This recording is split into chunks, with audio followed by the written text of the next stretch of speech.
नमस्कार बंधुरा सकलके जानाई पिकुर ठाकुर घरे आरेकटी नतून भिडियोते अनेक स्वागत। बंधुरा चलছে श्रावण मास। এই শ্রাবণ মাসে তোমরা বাড়িতে কিভাবে নিজেরাই খুব সহজ সরল পদ্ধতিতে গণেশ চতুর্থী পুজো করবে সেই পূজা পদ্ধতি আমি তোমাদের সাথে আজকে শেয়ার করব। ভাদ্র মাসের শুক্লাপক্ষে চতুর্থ তিথিতে পালিত হয় গণেশ চতুর্থী। বাবা মহাদেব এবং মাতা পার্বতীর পুত্ররূপে জন্ম নিয়েছিলেন ভগবান শ্রী গণেশ। এই দিন বিনায়ক চতুর্থী বা সৌভাগ্য চতুর্থী নামে পরিচিত। এই গণেশ চতুর্থী উৎসব সনাতন হিন্দু ধর্মীয়দের কাছে অত্যন্ত পবিত্র, গুরুত্বপূর্ণ এবং ধর্মীয় উৎসব। গণেশ চতুর্থী উৎসব সাধারণত 10 দিন ধরে পালিত হয়, যার সূচনা হয় ভাদ্র মাসের শুক্লপক্ষের তিথিতে। ভগবান শ্রী গণেশ হলেন বিঘ্নহর্তা, তাই যে ব্যক্তি গণেশ চতুর্থীর দিন ভক্তি এবং নিষ্ঠা ভরে ভগবানের গণেশের পুজো করে তার জীবনে সৌভাগ্য নেমে আসে এবং দুর্ভাগ্য দূর হয়। তাহলে বন্ধুরা পুজোর মূল পর্বে যাওয়ার আগে চলুন জেনে নেওয়া যাক এবছর অর্থাৎ 2024 সালের গণেশ চতুর্থীর সময়সূচি। গণেশ চতুর্থী তিথি লাগছে বাংলার 20শে ভাদ্র 1431, ইংরাজি 6 সেপ্টেম্বর 2024 শুক্রবার দিবা 12টা 18 মিনিট গতে। গণেশ চতুর্থী তিথি সমাপ্ত হবে বাংলার 21শে ভাদ্র 1431, ইংরাজি 7ই সেপ্টেম্বর 2024 শনিবার দিবা 2:14 মিনিট পর্যন্ত। তাহলে চলো বন্ধুরা পুজোর মূল পর্বে যাওয়া যাক। যে কোনো পুজো শুরু করার আগে সর্বপ্রথম নিজেকে আচমন করে নিতে হয়, তাই বাহাতি সামান্য গঙ্গা জল নিয়ে নমো বিষ্ণু নমো বিষ্ণু নমো বিষ্ণু এই বলে আবারও বাহাতি সামান্য গঙ্গা জল নিয়ে হাতটা ভালো করে পরিষ্কার করে ধুয়ে নেব। এরপর হাত জোর করে বলবো নমো অপবিত্র পবিত্র বা সর্ববস্থাঙ্গত বিবা যশ্বরে পুণ্ডরীকাক্ষং সবাহ্য অভ্যন্তর সূচি নমসূচি নমসূচি নমসূচি। এরপর পুজোর সমস্ত উপকরণ আমি শুদ্ধকরণ করব, তাই একটি থালায় পুজোর সমস্ত উপকরণ আমি সুন্দর করে সাজিয়ে রেখেছি। এরপর গঙ্গার জল এবং লাল চন্দনের সহযোগে আমি শুদ্ধকরণ করব, তাই দেখো এখানে লাল চন্দন বেটে নিয়েছি। লাল চন্দন গণেশজির অত্যন্ত প্রিয়, তাই এখানে লাল চন্দনে আমি ব্যবহার করেছি। এরপর প্রথমে পুজোর সমস্ত উপকরণে আমি দেখো গঙ্গার জল দিয়ে শুদ্ধকরণ করে নিচ্ছি। এরপর একটি পুষ্প নিয়ে আমি লাল চন্দন দিয়ে সমস্ত পুজোর উপকরণ দিয়ে আমি এখানে শুদ্ধকরণ করে নেব। তোমাদের সাথে খুব সহজ সরল পদ্ধতিতে আজ আমি পুজো বিধিটা দেখানোর চেষ্টা করেছি। আশা করি তোমাদের আজকের এই ভিডিওটি ভালো লাগবে। এরপর গণেশজিকে স্থাপন করব, তাই সেই আসনটি প্রস্তুত করে নেব। তাই একটি জলচৌকির ওপর লাল রঙের আসন পেতে নিয়েছি, তাতে সামান্য গঙ্গার জল দিয়ে আমি শুদ্ধকরণ করে নিয়েছি। এরপর গণেশজিকে পান পাতার উপর স্থাপন করতে হয়, তাই দেখো এখানে একটা পান পাতা নিয়েছি, নিখুঁত পান পাতা, তাতে কিছু অখণ্ড আতপ চাল দিয়েছে।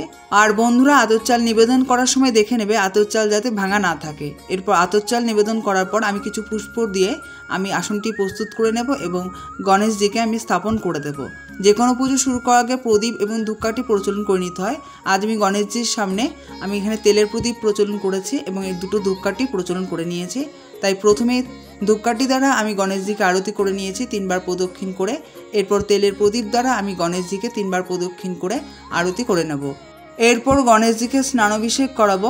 আজ আমার যেহেতু মাটির মূর্তি, তাই সরাসরি মাটির মূর্তিতে স্নানাভিষেক করানো সম্ভব নয়, তাই একটি পরিষ্কার পাত্রে আমি এখানে কলের জল নিয়েছি এবং সুগন্ধি দ্রব্য হিসেবে এখানে গোলাপ জল এবং অগরু ব্যবহার করেছি এবং 3টি দূর্বা দিয়েছি এবং কিছু ফুলের পাপড়ি দিয়ে আমি সেই জলটি প্রস্তুত করে নিয়েছি। এরপর একটি পরিষ্কার গামছায় আমি সেই জলটি নিবেদন করে আমি আলতো হাতে গণেশজিকে আমি পরিষ্কার করে মুছে নেব। বন্ধুরা তোমাদের বাড়িতে যদি গণেশজির পাথরের বা পিতলের বিগ্রহ থেকে থাকে তাহলে তোমরা এই বিশেষ দিনে তোমরা ভগবানকে পঞ্চামৃত তৈরি করে তোমরা ভগবানকে স্নানাভিষেক করাতে পারো। এরপর সুগন্ধি জল দ্বারা স্নানাভিষেক করিয়ে নেবে। এরপর গণেশজির কপালে আমি এখানে সিঁদুরের তিলক পরিয়ে দেব এবং লাল চন্দনের তিলক পরিয়ে দেব। গণেশ পুজোর দিন গণেশের দুই পাশে তার 2 স্ত্রীকে স্থাপন করতে হয়, ঋদ্ধি এবং সিদ্ধিকে। তাই দেখো দুপাশে আমি গণেশজির পাশে একটি করে পান পাতা দিয়েছি এবং সেই 2টি পান পাতায় আমি একটি করে সিঁদুরের তিলক দিয়ে দেব। এরপর সেই 2টি পান পাতায় আমি সামান্য অখণ্ড আতপ চাল দিয়ে দেব। আর অবশ্যই দেখে নেবে অখণ্ড আতপ চাল যাতে ভাঙা না থাকে। এরপর সেই অখণ্ড আতপ চালের ওপর একটি করে সুপারি দিয়ে দেব। আমি এই সুপারি 2টি ঋদ্ধি এবং সিদ্ধি হিসেবে আমি পুজো করব এবং সেই সুপারির ওপর একটি করে সিঁদুরের তিলক দিয়ে দেব এবং একটি করে 1 টাকার কয়েন আমি সেই পান পাতার ওপর নিবেদন করে দেব। তোমরা এই 2টি পান পাতার ওপর তোমরা একটি করে হলুদের গাঁটও নিবেদন করতে পারো। এরপর সেই 2টি পান পাতার ওপর আমি বস্ত্রস্বরূপ একটি করে মৌলি সুতো নিবেদন করে দেব এবং একটি করে আমি লাল চন্দন সহযোগে একটি পুষ্প নিবেদন করে দেব। ভগবান গণেশজিকে একটি পইতে আমি নিবেদন করব। তোমরা অবশ্যই একটি নতুন পইতে ভগবান গণেশজিকে নিবেদন করবে। এরপর গণেশজিকে একটি লাল জবা ফুলের মালা নিবেদন করে দেব লাল চন্দন সহযোগে। বন্ধুরা, তোমরা অবশ্যই চেষ্টা করো গণেশ পুজোর দিন ভগবান গণেশকে একটি লাল জবা ফুলের মালা নিবেদন করার, কারণ ভগবান গণেশজির লাল জবা ফুল অত্যন্ত প্রিয়। এরপর ভগবান গণেশজিকে দূর্বা নিবেদন করব। দূর্বা ছাড়া যেহেতু ভগবান গণেশের পুজো অসম্পূর্ণ, তাই এখানে 3টি গোছা বেঁধে নিয়েছি। তাতে প্রতিটি গোছায় 7টি করে দূর্বা রয়েছে। তোমরা 21টি দূর্বা দিয়ে তোমরা একটি গোছা বানিয়েও তোমরা ভগবান গণেশজিকে নিবেদন করতে পারো। গণেশজিকে দূর্বা নিবেদন করার সময় ইদং দূর্বাদলং ওং নমো গাং গণেশায় নমো এই মন্ত্রটি উচ্চারণ করে ভগবান গণেশজিকে আমি দূর্বা নিবেদন করে দেব। এরপর গণেশজিকে আমি অখণ্ড আতপ চাল নিবেদন করব গণেশজির মস্তকে। ইদং অক্ষতং নমো ওং গাং গণেশায় নমো এই মন্ত্রটি উচ্চারণ করে আমি গণেশজিকে আতপ চাল নিবেদন করে দেব। এরপর গণেশজির চরণে পুষ্প নিবেদন করব লাল চন্দন সহযোগে। এতে গন্ধ পুষ্পে নমো গাং গণেশায় নমো এই মন্ত্রটি উচ্চারণ করে গণেশজির চরণে পুষ্প নিবেদন করে দেব। এরপর গণেশজির চরণে 3বার পুষ্পাঞ্জলি দিয়ে নেব। তার হাতে লাল চন্দন সহযোগে পুষ্পবিল্লপত্র নিয়ে হাত জোর করে বলবো, এসো সচন্দন পুষ্পবিল্ল পত্রাঞ্জলি ওং নমো গণেশায় নমো এই বলে প্রথমবার পুষ্পাঞ্জলি দিয়ে নেব। দ্বিতীয়বার গণেশজির চরণে পুষ্পাঞ্জলি দেব। তার হাতে লাল চন্দন সহযোগে পুষ্পবিল্লপত্র নিয়ে হাত জোর করে বলবো, এসো সচন্দন পুষ্পবিল্ল পত্রাঞ্জলি ওং নমো গণেশায় নমো এই মন্ত্রটি উচ্চারণ করে দ্বিতীয়বার পুষ্পাঞ্জলি দিয়ে নেব।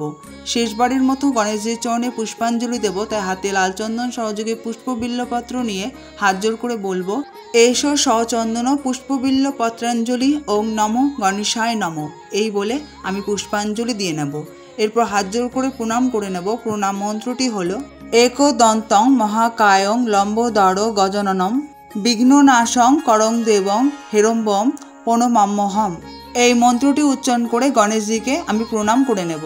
এরপর গণেশজিকে কিছু মঙ্গল সামগ্রী নিবেদন করব। তাই একটি পান পাতার উপর সিঁদুরের ফোঁটা দিয়েছি এবং হলুদের গাঁট, একটি সুপারি, 1 টাকার কয়েন এবং একটি পুষ্প দিয়ে আমি গণেশজিকে সেই মঙ্গল সামগ্রী নিবেদন করে দেব। এরপর গণেশজিকে ভোগ নিবেদন করব। তাই যেখানে ভোগ নিবেদন করব সেই জায়গাটাকে শুদ্ধকরণ করে নেব। তাই প্রথমে গঙ্গা জল দিয়ে শুদ্ধকরণ করে নিয়েছি। এরপর কিছু ফুলের পাপড়ি ছিটিয়ে আমি শুদ্ধকরণ করে নেব।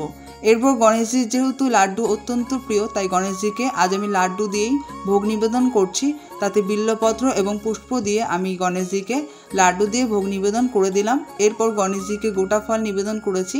আজ আমি 3 রকম গোটা ফল নিবেদন করেছি। তোমরা 5 রকম, 7 রকম, 9 রকম তোমাদের ইচ্ছে মতো তোমরা গণেশজিকে গোটা ফল নিবেদন করতে পারো। এবং গোটা ফলে আমি একটি করে পুষ্প এবং একটি বিল্লপত্র নিবেদন করে দিয়েছি।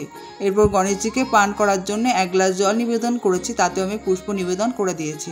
এরপর হাত জোর করে অনুরোধ করব তিনি যেন আমার এই সামান্য ভোগ গ্রহণ করেন। ভগবান শ্রী গণেশকে ভোগ নিবেদন করার পর এরপর ভগবানকে আমি আরতি করে নেব পঞ্চপ্রদীপ, তেলের প্রদীপ এবং ধূপকাঠি দ্বারা। আমি এখানে তেলের প্রদীপ প্রজ্বলন করেছি। তোমরা ঘিয়ের প্রদীপও প্রচলন করে তোমরা ভগবান গণেশজিকে আরতি করতে পারো। তাহলে বন্ধুরা, তোমরা আরতি দর্শন করো।